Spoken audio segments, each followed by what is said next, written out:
जय हिंद दोस्तों। तो स्वागत करते हैं एक बार फिर से आपके अपने भाई के यूट्यूब चैनल IAS भाई टारगेट पे।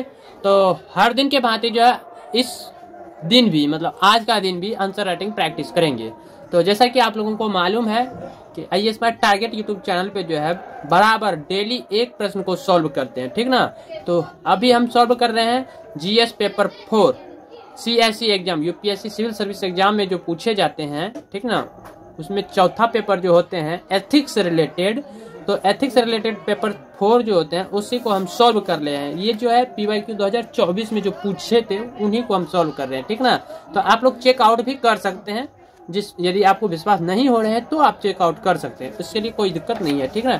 तो upsc.in.com पे जाइएगा, वहाँ पे जाके आगे चेक कर लीजिएगा। जिसमें कि हमने 1 सॉल्व कर लिए, 2 सॉल्व कर लिए और इन सभी का वीडियो एक प्लेलिस्ट बना हुआ है, वहाँ पे अवेलेबल है। आप लोग वहाँ से पूरा वीडियो विजिट कर सकते हैं, ठीक ना। तो हम अभी सॉल्व करेंगे प्रश्न संख्या 7 का C को, ठीक ना। प्रश्न संख्या 7 का A B को कवर कर लिए हैं, जो कि कल B को कवर किए थे और ये वीडियो यूट्यूब पे अवेलेबल है।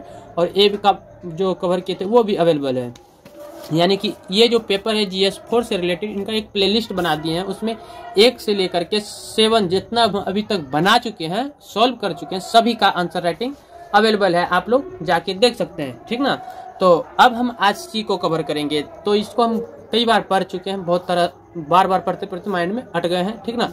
तो आप लोग भी पीछे वाला वीडियो देखिए किस तरह से हम पढ़े हैं इनको, ठीक ना।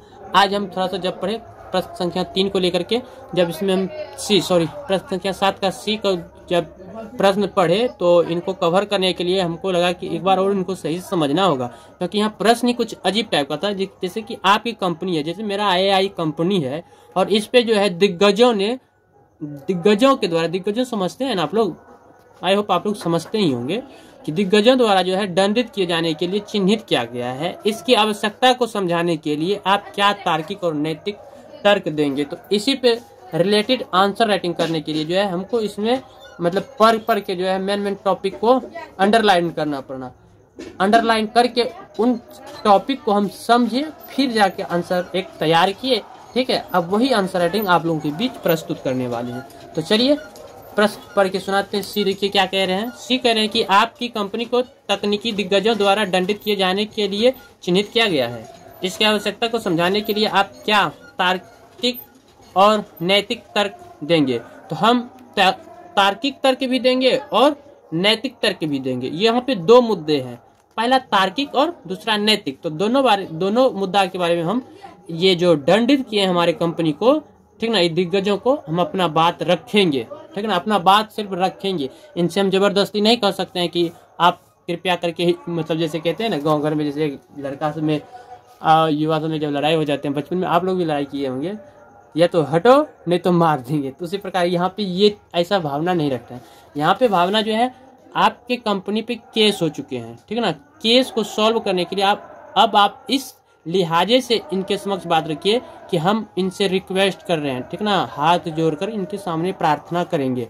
और वो प्रार्थना जो होगा मेरा तार्किक और नैतिक से रिलेटेड होगा। और ये प्रार्थना सुन के संभवतः हो सकता है सामने वाला जो दिग्गज है वो हमें माफ कर दे या कोई रास्ता सुझाए, ठीक ना। तो यही काम होंगे। तो चलिए इन्हीं पे हम आंसर राइटिंग करते हैं। बाकी ये पढ़ लीजिए, आप भी समझ जाइएगा, आपका भी आंसर देने का अपना तरीका पता चल जाएंगे। तो इन्हीं को हम कॉपी पे लिख लिए।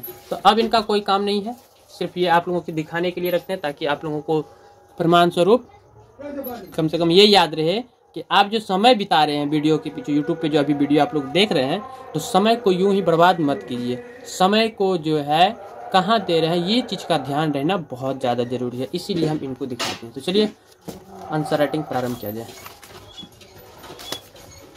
बैकग्राउंड में देख सकते हैं बहुत सारी वॉइसें आ रहे हैं जो कि समस्या क्रिएट कर रहे हैं, खास करके आप लोगों के लिए। हम तो कानों में हेडफोन वो क्या कहते हैं कार्ड लीड लगा लिए हैं, बस अपना पढ़ाई पे फोकस है, ठीक है। अब देखिए प्रश्न देखिए, सेम लिख लिए हैं। क्वेश्चन 7 का C, इन्हीं को हम सॉल्व करने जा रहे हैं। तो शुरू किया जाता है। शुरू करने से पहले थोड़ा एडजस्ट होके बैठ लिए। चलिए हम सही तरीक़ा से बैठ गए, काहे कि अब लगभग आधा घंटा रख सकते हैं। आधा घंटा तो नहीं लगेंगे प्रश्न C को कवर करने में, काहे कि 2 ही तर्क देना है, तार्किक और नैतिक। इसमें मतलब 10-12 मिनट तो फिक्स है, लग जाएंगी। लेकिन डिमांड है इनका कि 6 मिनट में हमको कवर करना पड़ता है। प्रत्येक प्रश्न को 6 से 7 मिनट में कवर कर लेने के बाद जो है एक अप्रोच बन जाते हैं कि 3 घंटा में हम सभी प्रश्न को टच कर लेंगे, ठीक है। तो इसलिए प्रैक्टिस करना जरूरी पड़ जाते हैं, ठीक है। तो देखिए आपकी कंपनी को तकनीकी दिग्गज हम तो कई बार पढ़ लिए हैं, आप लोग एक बार पढ़ लीजिएगा, फिर आंसर यहाँ पे दीजिएगा। बाकी अभी वीडियो देख लीजिए हम किस तरह से आंसर राइटिंग कर रहे हैं। जो रेगुलर दोस्त हैं, मतलब जो भी रेगुलर भाई देख रहे हैं बराबर वीडियो हमारा, तो उनको तो मालूम होंगे कि प्रश्न संख्या 7 का सी हम जो आंसर राइटिंग करेंगे, आप लोग देखिएगा भी तो समझ जाइएगा। तो देखिए इस स्थिति में हम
तो गाइस ये रहा आज का आंसर, ठीक है। तो चलिए एक बार पढ़ के आप लोगों को सुना देते हैं, फिर वीडियो को करते हैं ख़त्म। तो देखिए गाइस आंसर में हमने क्या लिखे हैं। आंसर में लिखे हैं कि इस स्थिति में निम्नलिखित तर्क प्रस्तुत करूंगा। जैसे आप लोगों को पहले बताएं कि जैसे क्वेश्चन 7 को जब पढ़िएगा, GS4 का क्वेश्चन 7 में जो एक कहानी के रूप में समझाया गया है मुद्दा, जब एक आप मुद्दा को पढ़िएगा समझिएगा तो बहुत सारी बातें उसमें समझा दिए गए हैं, ठीक ना। तो उसी मुद्दा से रिलेटेड प्रश्न सी जो बने, जिसमें कि पूछे आपकी कंपनी को तकनीकी दिग्गजों द्वारा दंडित किए जाने के लिए चिन्हित किया गया है। यानी कि आपका जो AI कंपनी है, जैसे मान लीजिए सपोज हम ये पेन का कंपनी खोले हैं, तो एक पेन के कंपनी पे जो है कुछ जो बहुत ही मतलब कह सकते दूसरे कंपनी वाला जो भी अपना बिजनेस चला रहे हैं, तो वो बड़े बिजनेस वाले ने इन पे केस कर दिए हैं। और इस स्थिति में हमको क्या निर्णय लेना है वही यहाँ प्रस्तुत करने के लिए कह रहे थे। तो यहाँ पे उसी मुद्दा से रिलेटेड हमने जो प्रस्तुत किए हैं कुछ इस प्रकार से किए हैं कि इस स्थिति में मैं निम्नलिखित तर्क प्रस्तुत करूंगा। पहला तार्किक में तर्क में लिखे हैं कि अनजाने में वृद्धि। अब यहाँ पे हम ये लिखें कि ऊर्जा खपत व उत्सर्जन की यह वृद्धि जो है तकनीकी बदलावों का अनपेक्षित परिणाम थी, ठीक है। और दूसरा हम ये रखेंगे संक्रमण काल। कंपनी अभी ग्रीन ट्रांजिशन के दौर में है, इसमें समय व निवेश दोनों चाहिए, ठीक है। और तीसरा हम बात ये रखेंगे कि प्रभावी सुधार योजनाएं, जैसे कि हमने पहले ही रिन्यूएबल एनर्जी व एनर्जी इफिशिएंट के लिए AI के लिए योजना शुरू कर दी है। और वहीं नैतिक तर्क में हमने लिखे हैं नैतिक उत्तरदायित्व की स्वीकृति। नैतिक तर्क में लिखे हैं नैतिक उत्तरदायित्व की स्वीकृति। हम अपने प्रभाव को पहचानते हैं और जवाबदेह हैं। संवेदनशील दृष्टिकोण। हमने पर्यावरण हितैषियों से संवाद कर उनकी चिंताओं को प्राथमिकता दी है। भविष्य केंद्रित दृष्टिकोण में लिखें कि हम जो है सतत विकास की नीति अपना रहे हैं, जिससे दीर्घकालीन सामाजिक लाभ सुनिश्चित हो सके। तो थोड़ा थोड़ा टॉपिक करके लिख दिए हैं। तो अब अंत में हम लिखते हैं कि इन तर्कों से यह स्पष्ट होगा कि दंड नहीं, सहयोग और सुधार ही इस चुनौती का उत्तर है। तो अब आप लोग गाइस कमेंट करके बताइएगा आज का आंसर राइटिंग का जो ये सेशन था कैसा रहा। अब हम बात करेंगे अगले वीडियो में, हम प्रश्न संख्या 7 के सी को सॉल्व करेंगे। सॉरी, सी तो कर लिए, सी को हमने सॉल्व कर लिए। अब कल डी को करेंगे। इसी के साथ कल जो है प्रश्न संख्या 7 खत्म हो जाएंगे, फिर 8 बचेंगे, फिर 9 बचेंगे, फिर 10 को कवर करेंगे। ठीक ना? तो बताइए आज का वीडियो आंसर राइटिंग का वीडियो सेशन जो रहा कैसा रहा। अब मिलते हैं कल के वीडियो में, तब तक के लिए bye bye, love you bye, good night.